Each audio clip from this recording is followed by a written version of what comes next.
Shanghai, September 26th, 1998.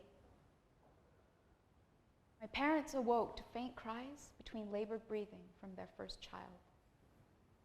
At 18 months old, I was dying, and they didn't know why. They rushed me to the only children's hospital still open.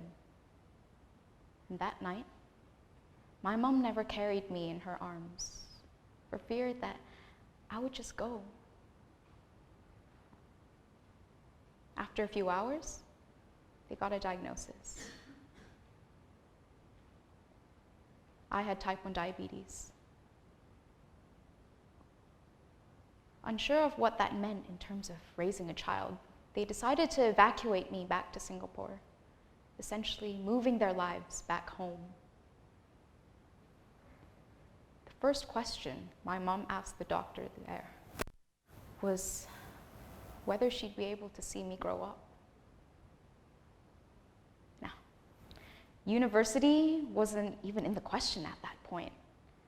She just wanted to know if I'd get past childhood.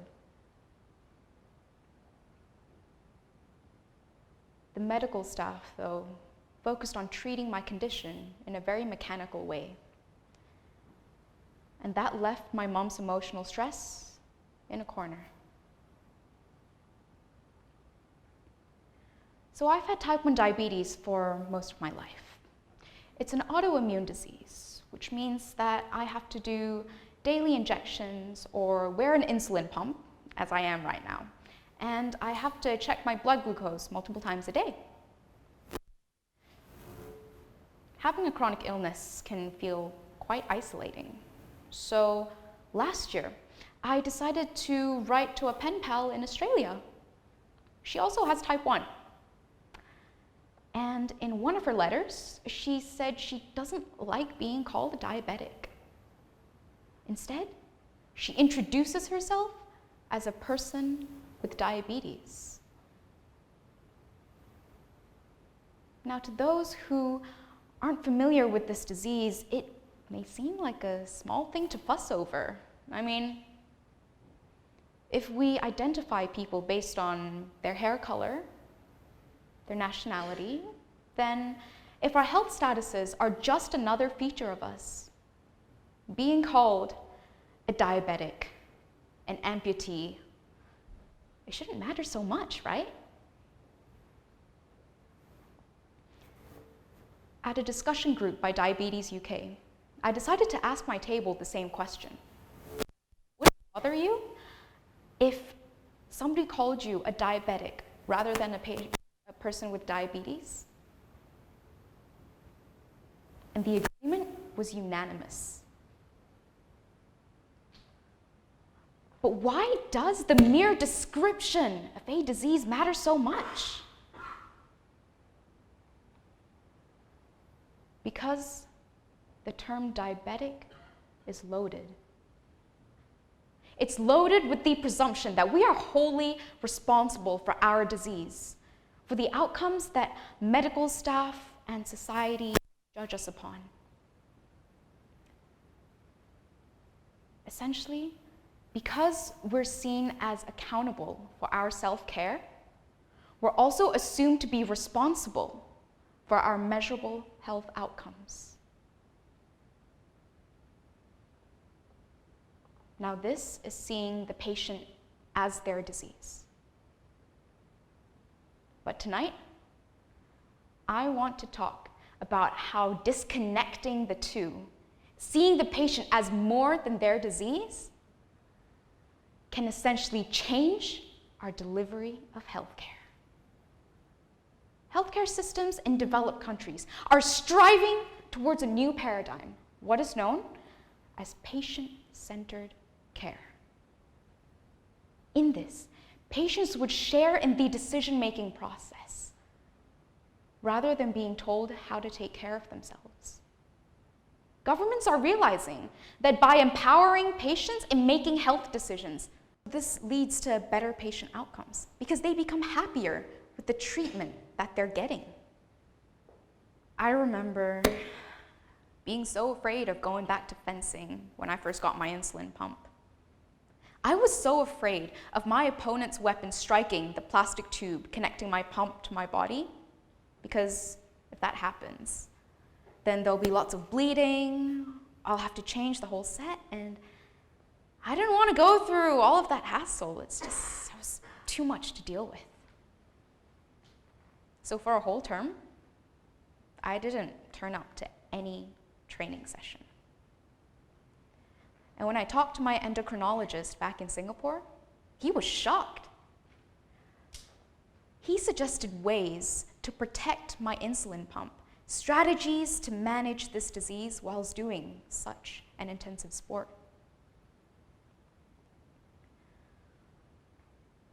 My doctor worked with me. He respected my lifestyle decisions. He showed me how to fit diabetes into my life, rather than how I had to fit around my diabetes. He showed me how I am not my disease.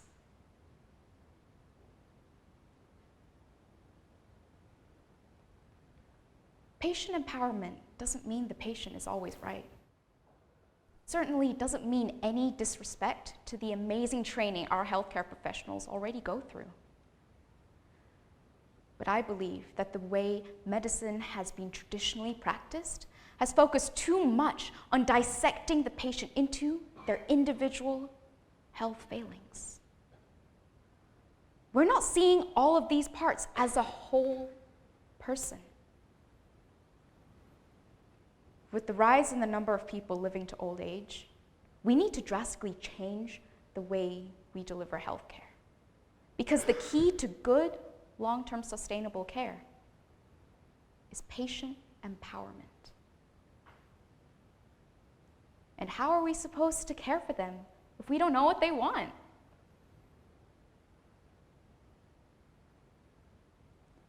One of my uncles has mild dementia, high blood pressure, and cataracts. My aunt, his caregiver, she only wants to fix the last two. She doesn't feel that his dementia is causing any big challenges in her daily caregiving. So they went to see his doctor. And the doctor listened to my aunt's health priorities, signed my uncle up for some simple cataract surgery, prescribed medication, and that was it. They didn't need to go through extensive, complicated dementia treatments, which may have very well induced more emotional stress for their family. The doctor worked with them to achieve my uncle's health goals, even though that meant not addressing every single one of his conditions.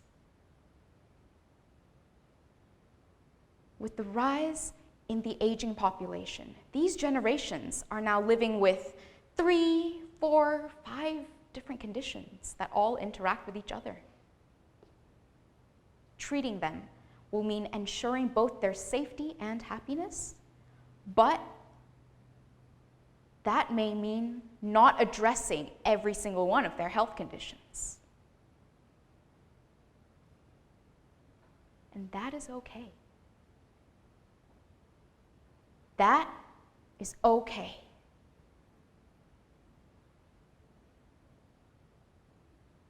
I know it sounds counterintuitive, but patients and their caregivers will actually be more motivated to take care of themselves if they know they've had a part in the decision-making process. And there's a societal benefit too. It can be cost-saving. If patients don't want to go through unnecessary, expensive medical procedures, then why should we push them to do it?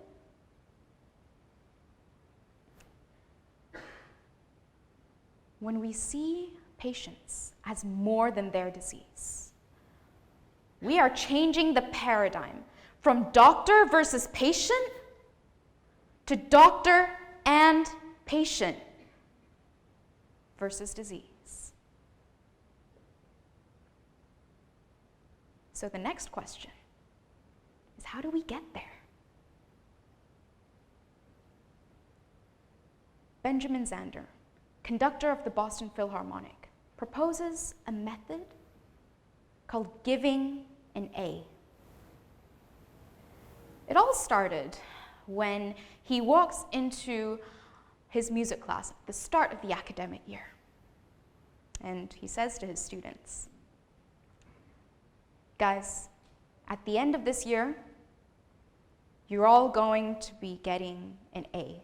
That's right, the top grade. Sounds like a good deal, right? But I want you to write a letter addressed to me, imagining yourself in the position a year from now, telling me why you deserved your A. And that's what they did in that very first class. You see, by doing this, Zander has allowed the students not to be defined by that singular letter grade, and instead explore their passions, their motivations for why they wanted to take his music class in the first place, and allow that to carry them throughout the year. In the world of health, this would mean asking patients what they want to achieve out of their health care. When doctors give patients an A, they choose to line up with the patient to combat their disease, rather than lining up with the standards against the patient. They're inviting them as colleagues, rather than speaking to them from a position of power. And patients then become equally valid wielders of knowledge about their own health. They're seen as individuals, rather than just an amalgamation of their health conditions. Ladies and gentlemen, this simple act of giving an A will revolutionize centuries of doctor and patient relationships. From this, we get two immediate results. The first is that doctors get new information about what the patient's thoughts and fears about their illnesses are. They can address any knowledge gaps. When doctors give patients an A, they're opening up to a new point of view. Second, the patient gets to speak about any insecurities, any concerns they've had about their illnesses, their health in general, things that they may not have spoken about because of the traditional power inequality in the doctor and patient relationship.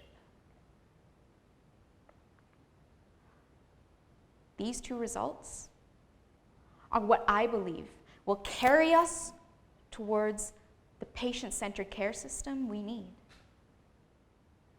I'm not calling for a SurveyMonkey type of intervention. No, that's too superficial. I mean, we don't know if hospitals will read our feedback or if they'll even address it in the way that we want them to. No. What I'm proposing is a method by which healthcare systems can holistically respond to us as individuals, rather than segmenting and segregating us into all our different illnesses.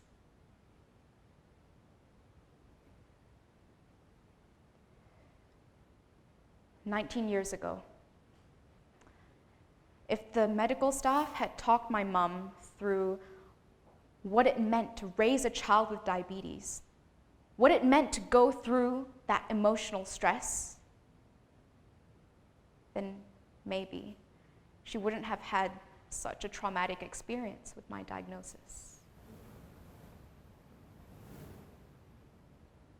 Maybe she'd be able to look at old photographs and not feel guilty.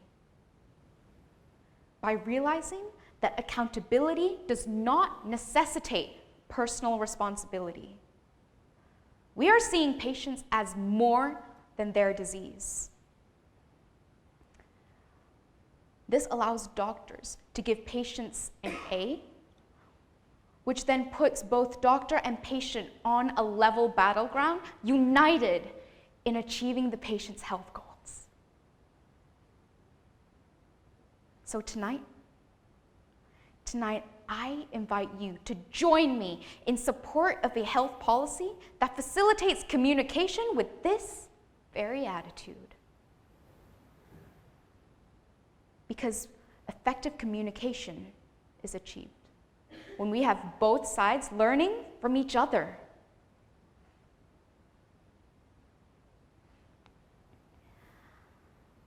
This 3-step process is what will help us truly achieve the patient-centered care systems we need.